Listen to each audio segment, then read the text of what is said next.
يا صباح الخير عليكم. كلنا كده خارجين من شهر رمضان، زهقنا من كل الاكل المحمر والمشمر وكل انواع الاكل، عايزين كده اكلات حرشه وسهله وبسيطه. النهارده هنعمل مع بعض وصفتين للفطار او للعشاء، خفيفه ومختلفه وكمان مش تقليديه. هنستخدم النهارده المكون معانا الاساسي هو البيض. هنعمل اومليت البيض بالمشروم والفلفل الالوان، وكمان هعمل معاكم شكشوكة البيض بالسجق وكمان والخضار. طعمهم الاتنين احلى من بعض مع شوية عيش بلدي وكوباية شاي. يا سلام. بس قبل ما نبدأ الفيديو مع بعض ما تنسوش تعملوا لايك واشتراك في القناة، ويلا بينا. هنبدأ أول حاجة بشكشوكة البيض والسجق والخضار، بجد وصفة تجنن. في الطاسة نزلت أول حاجة بشوية من الزيت صغيرين جدا، وهنزل عليهم بسجق متقطع صغير. ما تزودوش زيت أو دهون كتير، لأن السجق لما بيتشوح كده كده هينزل الدهون بتاعته. مجرد ما السجق بتاعي بدأ يتشوح كده وياخد شوية لون، نزلت عليه بطماطم متقطعة مكعبات صغيرة، وكمان فلفل أخضر متقطع مكعبات. وهنزل بمجموعة توابل بسيطة، عندي ملح وفلفل وكزبرة ناشفة وكمان رشة من البابريكا. هقلبهم كده مع بعض. تقدروا تزودوا فلفل حامي لو انتوا بتحبوا الحاجة كده تكون سبايسي شوية. هقلبهم مع بعض لحد ما يتسبكوا. عايزة الطماطم تتسبك وتعمل صوص كده خفيف لحد ما تبقى عندي بالشكل ده. كده خلاص بقت عندي جاهزة. بعد كده هنجيب البيض، طبعا على حسب عدد افراد الاسره، على حسب هتستخدموا قد ايه. وبنعمل فتحات في السجق بالشكل ده، وببدا بنزل بالبيض في الفراغات في النص.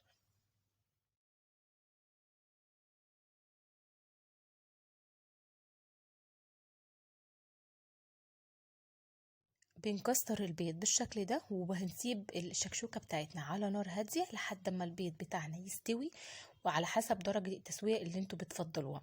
لو انتوا بتحبوه نص سوا او متسوي تسوية كاملة. بس صدقوني الاحلى بكتير لما البيض يكون نص سوا وسايح من جوه، بجد بيكون طعمها تحفة. وبكده الشكشوكة بتاعتنا بالبيض والسجق بقت جاهزة. طعمها خطير تحفة. يلا بينا ندخل على تاني وصفة معانا النهاردة، وهي الأومليت بالمشروم والفلفل الألوان. وصفة مختلفة نقدر ندخل فيها خضار كتير كمان معاها. يلا نشوف هنعملها ازاي. عندي أول حاجة في طبق نزلت عندي بالبيض، برضو حسب الكمية اللي انتوا محتاجينها. هنزل عليه برشة بس من الملح والفلفل الأسود، مش أكتر من كده. ما تزودوش أي توابل تانية علشان تفضلوا محتفظين بطعم كل حاجة. هنكسر البيض كده، هنضربه شوية مع بعض. لو انتوا عايزين الوصفة تكون دسمة اكتر، ممكن نزود ربع كوباية من الكريمة اللباني او نستغنى عنها خالص. كده البيض بتاعنا بقى جاهز. هنجيب عندي طاسة ونزلت فيها مكعب صغير من الزبدة. مجرد ما الزبدة بتاعتنا بتسيح، بنزل عليها بعد كده بنص كوباية من المشروم المتقطع صغير. تقدروا كمان تقطعوه مكعبات اصغر من كده. وهبدأ هشوح المشروم مع الزبدة لحد ما يتكرمل وياخد اللون الحلو. عليه نزلت بنص كوباية من الفلفل الألوان المتقطع صغير، وهبدأ كده هشوحهم كمان مع بعض مجرد بس يتبلوا. انا ما تبلتش اي حاجة على المشروم والفلفل، لان احنا هنكتفي بالملح والفلفل اللي ضفناه للبيض. بعد كده هنزل عليهم بالبيض بتاعنا اللي احنا ضربناه مع الملح والفلفل، وهديهم بس تقليبة بسيطة عشان اتأكد ان المشروم والفلفل الالوان متوزع كويس جدا في كل الاومليت بتاعنا. اخر اضافه طبعا ودي اختياريه، تقدروا تزودوا شرايح كده من الجبنه الرومي متقطعه صغير، او تقدروا تزودوا كمان جبنه موتزاريلا او تشيدر، على حسب ما انتوا حابين، بس بتدي دسامه وطعم حلو ومختلف كمان للاومليت بتاعنا. بعد كده اخر حاجه هنغطيها وعلى نار هاديه برضو لحد ما البيض بتاعي يستوي، والاومليت ياخد لون خفيف كده ذهبي من تحت، وبتبقى معانا جاهزه كده بالشكل ده. دي كانت تاني وصفة معانا النهاردة، الأومليت بالمشروم والفلفل الألوان.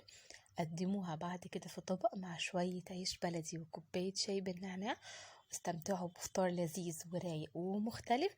وصفتين أسهل من بعض قدمناهم النهاردة، لازم تجربوهم لفطار أو لعشاء مختلف. الأومليت بالمشروم والفلفل الألوان، وكمان شكشوكة البيض والسجق.